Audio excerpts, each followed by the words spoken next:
Hi everyone, I welcome you back to History series. இன்னைக்கு peasant and tribal revolt பத்தி ஒரு overview பார்க்க போறோம்.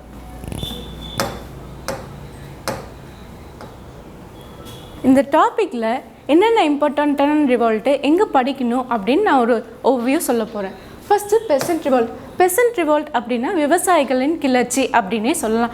ஏன் இந்த விவசாயிகளின் கிளர்ச்சி நடந்திருக்கும் அப்படினா tax burden increase ஆயிருக்கும். அது மட்டும் இல்லாம கமர்ஷியலைசேஷனா மாத்திருப்பாங்க. எக்ஸாம்பிள் பாத்தீங்கன்னா இண்டிகோ கல்டிவேஷன் பண்ண சொல்லி ஃபோர்ஸ் பண்ணிருப்பாங்க பிரிட்டிஷ். இந்த மாதிரி நிறைய ரீசன்ஸ் இருக்கும். அது மட்டும் இல்லாம ஜமீன்தாரி சிஸ்டம் அப்படினு நிறைய ரீசன்ஸ் பிரிட்டிஷ் பீரியட்ல இருந்துச்சு. இதுல இம்பார்ட்டன்ட்டான ரிவால்ட் என்னன்னா அப்படினா ஃபராசி மூவ்மெண்ட். மோஸ்டா peasant revolt எல்லாமே வந்து ஆன்டி லேண்ட்லார்ட் ரிவால்ட்டா தான் இருந்திருக்கு. இந்த ஃபராசி மூவ்மெண்ட் வந்து 1818ல வந்து பெங்கால்ல வந்து ரிவால்ட் பண்ணியிருப்பாங்க. அடுத்து வந்து வஹாபி ரெபெலியன், இதுவும் வந்து ஆன்டி லேண்ட்லார்ட் ரிவால்ட் தான். அடுத்து பாகல்பந்திஸ், இதுவும் வந்து பெங்காலில் சென்டர் பண்ணி தான் இருக்கும். இது வந்து கேரளாவில் இருக்கும். இது வந்து ஆன்டி ஜமீன்தாரி மூவ்மெண்ட் அப்படின்னே சொல்லலாம். அடுத்து ட்ரைபல் ரிவால்ட்.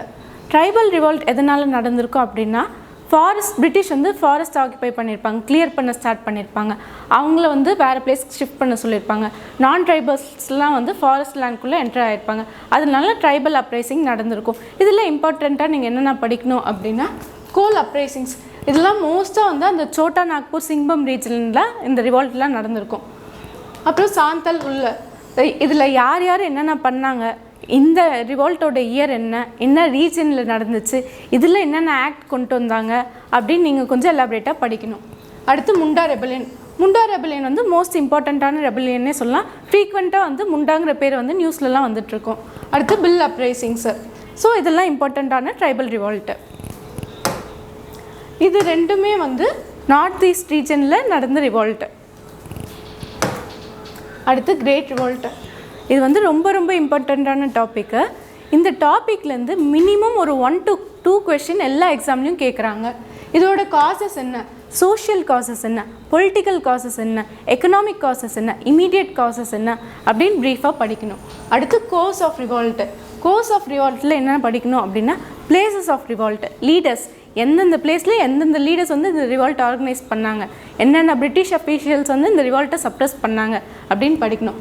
அதுதான் சப்ரெஷன் சொன்னால பிரிட்டிஷ் அஃபிஷியல்ஸ் நேமு எப்படி சப்ரெஸ் பண்ணாங்க அப்படின்னு பார்க்கணும். அடுத்து இந்த ரிவால்ட்டோட இம்பேக்ட் என்னென்ன ஆச்சு, இந்த ரிவால்ட்டுக்கு அப்புறம் என்னென்ன ஆச்சு அப்படின்னு படிக்கணும். க்ரௌன் வந்து எடுத்திருப்பாங்க, அட்மினிஸ்ட்ரேஷன் வந்து க்ரௌனுக்கு ஷிஃப்ட் ஆகிருக்கும். அதனால் என்னென்ன இம்பேக்ட் ஆச்சு, இதுக்கப்புறம் யார் கவர்னர் ஜெனரலாக இருந்தாங்க, ஓகேவா, அதெல்லாம் நீங்கள் கொஞ்சம் எலாபரேட்டாக படிக்கணும். ஓகே, இதுதான் இந்த டாப்பிக்கோட ஓவர்வியூ. இப்போ வந்து நம்ம ப்ரீவியஸ் இயர் கொஷின் எப்படிலாம் கேட்டிருக்காங்க அப்படின்னு பார்க்கலாம். ஃபர்ஸ்ட் வந்து ஃபைண்ட் அவுட் த ராங் பேர். பாருங்கள், நான் சொன்னல எந்த பிளேஸில் யார் ரிவால்ட் வந்து ஆரம்பிச்சிருப்பாங்க, அந்த பிளேஸ் என்ன, அது தெரிஞ்சிருந்தால் தான் இந்த மாதிரி கொஷின் வந்து நீங்கள் அட்ரஸ் பண்ண முடியும். மங்கள் பாண்டி, பராக்பூர், ராணி லக்ஷ்மி பாய், ஜான்சி, இது ரெண்டுமே கிரேட் ரிவால்ட்டை சம்மந்தப்பட்டு வந்த கொஷின் தான் அது.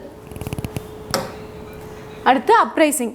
இது எல்லாமே வந்து ட்ரைபல் ரிவால்ட் பற்றி. அதே இதுதான், எந்தெந்த ரிவால்ட்டு என்னென்ன ரீஜனில் நடந்துச்சு அப்படின்னு கேட்டிருக்காங்க. ஸோ இந்த கோல் அப்ரைசிங்னா என்ன ரீஜனில் நடந்துச்சுன்னு தெரிஞ்சிருந்தால் தான் இதை மேட்ச் பண்ணி கரெக்டாக நம்ம ஆப்ஷன் பிக் பண்ண முடியும். அடுத்து Ulgulan are great revolt is the description of which of the following events அப்படின்னு கேட்டிருக்காங்க. இந்த ரிவால்ட் வந்து எது கீழே இருக்கும், இந்த ரிவால்ட் என்னான்னு நீங்கள் டிஸ்கிரைப் பண்ணியிருப்பீங்க அப்படின்னு கேட்டிருக்காங்க.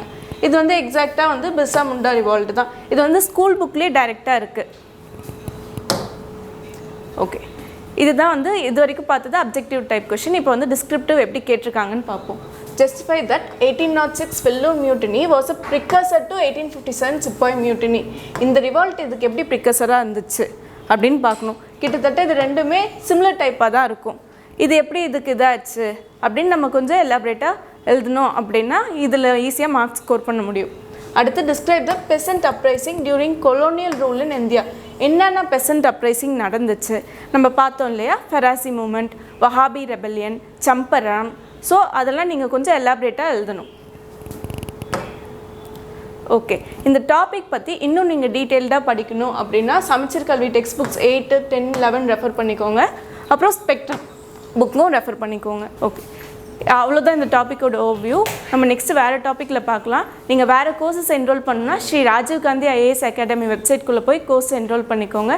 தேங்க்யூ.